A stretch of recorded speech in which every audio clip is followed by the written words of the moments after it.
It's our privilege, NIA has its privilege to have our esteemed dignitary, Sathe sir, member IRDAI. Now, we are talking about particular word that is called takeaway. I think the last takeaway that we are going to take right now, not from any other than, that is from our esteemed member IRDAI, Mr. Nilesh Sathe sir. May I now request him to come forward here for the valedictory address, sir.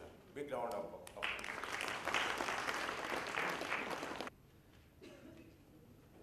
Director NIA, Mr. Sushovan Sarkar, Mr. Rath, Mr. Aswat, the other speakers and the panelists of the day, ladies and gentlemen.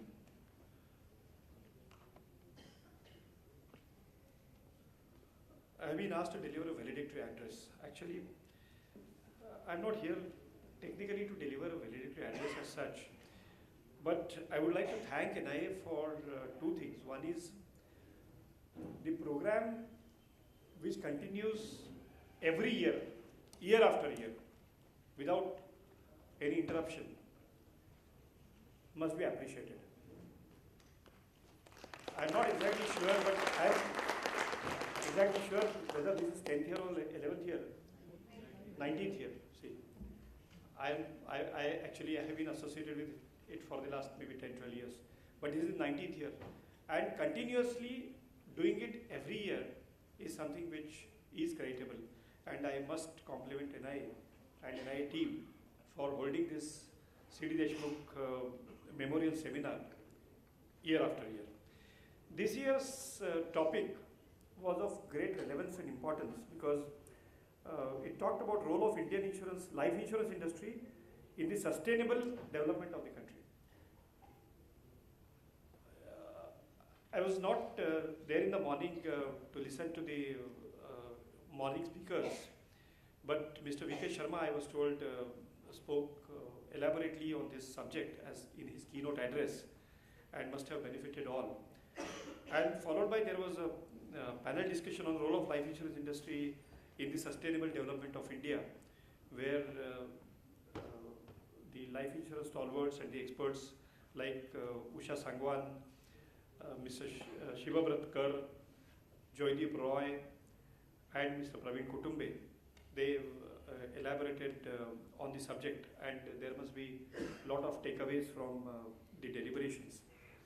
The second session was on the role of life insurance industry in ensuring sustainability at various life stages. It's not a question of ensuring sustainability at the end of the life cycle, but it should be available at each stage of the life cycle. And what is the role of life insurance industry in that? Probably must have been talked about. As I said, I was not unfortunately there at that point of time, so I do not know exactly what points must have come out with. But the experts included Mr. Dinesh Pant, who is an appointed actuary of LIC of India, Mr. Samba Shiva Rao. I'm not sure whether all these were present, but hopefully they must be present.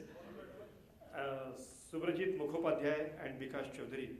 They must have elaborated on these topics.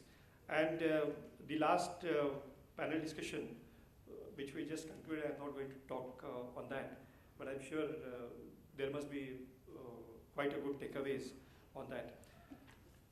See, what is important is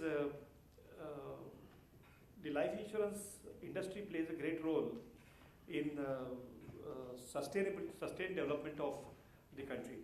One point which is never talked about, which is very crucial for this, is state has a great role to play in ensuring that the BPL families come up above the poverty line and come to the APL level.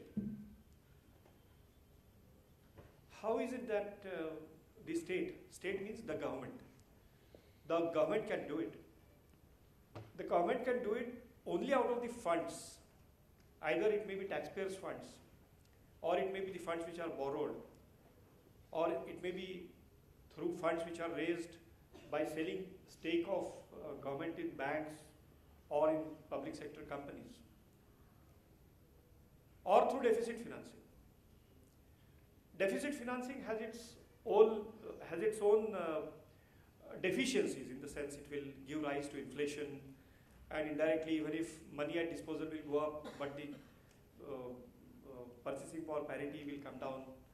And by more deficit financing, if government thinks of ensuring sustainable growth, I think that is not a solution to it.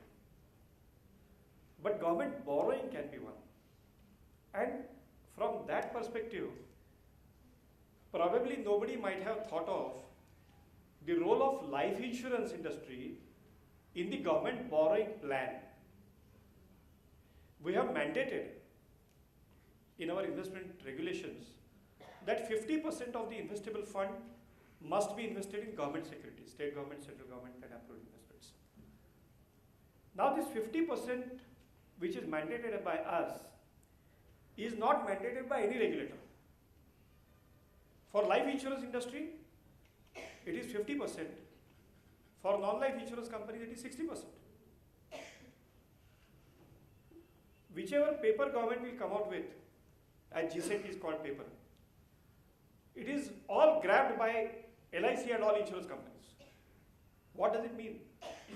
It means insurance companies are helping government in their plan for growth, plan for infrastructure, plan for social security. All the state governments have got health insurance schemes. They are heavily subsidized, no doubt about it. Where from this money will come? This money is indirectly going from insurance sector. And the role of insurance sector, from that perspective, in my opinion, is never talked of.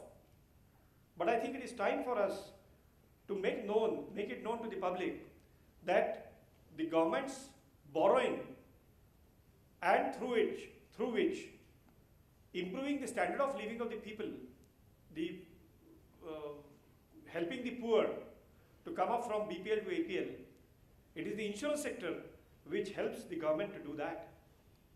I think that particular role of insurance companies is not talked of, and we need to talk about it.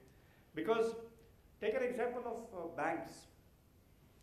There is no mandate that banks must have 10% or 20% of their investable funds only in government securities. About mutual fund, it is zero. There is no mandate at all. Only if there is a GSEC mutual fund scheme, then only the money is to be invested in GSEC. In case of PFRDA, that is new pension scheme, again there is no compulsion. If I opt for it, then I get it. But there is no compulsion as such. But it is only in case of insurance that we have made it compulsory. And this money which is pooled by the government through its government borrowing in government securities is helping the government to help the poor. So from that point of view, insurance companies are playing a big role. Friends, the biggest thought of reducing the gap between the rich and the poor was by the great Professor C.D. Deshmukh. It was observed that in the pre-nationalization era, when more than 245 insurance companies were operating, the way they were operating were not helping the poor. Rather, there were many companies which had not declared bonus at all. Somebody was talking of profit. Now, after these funds were pooled, we have seen how LIC has come a long way, not only in helping the poor to grow, but mainly channelizing the savings of rural masses to the financial sector. Because banks, after 1969, that is after nationalization, they started expanding to rural areas. But the insurance company, especially the LIC, at that point of time, it was only one. You will always find at least one agent in a village which has got a population of just 5,000 or so. Pooling the funds of the rural areas, from diverting it from non-financial assets to financial assets, is absolutely important, and that is a great role which is played by LIC in early 70s, 80s and 90s. And that is something which has again helped the government, because non-financial savings or non-financial investments do not help the government. They should come in the financial savings, and that is something which the insurance companies have done throughout the 60, 65, 70 years that we have here. And from that perspective, the role of C.D. Deshmukh at that point of time must be appreciated. Of course, we are too small to appreciate what he has done, but he was visionary. And wherever we are today, like when mutual funds are struggling to go to beyond top 15 cities, they have got 70, 75, 80% of the contribution still coming from top 15 cities. While in case of insurance, we have got almost 60 to 70% of our policies coming from other than top 15 cities. We have already spread our wings to the smaller towns and villages, and that is a great role which is played by insurance, which needs to be appreciated. I thank NIA for regularly holding this C.D. Deshmukh Memorial Seminar, and I'm sure all of us who are present here must have become wiser when we go out of this auditorium. I thank all the panelists and the speakers who contributed for the success of this seminar. And with these words, I again thank NIA. Thank you.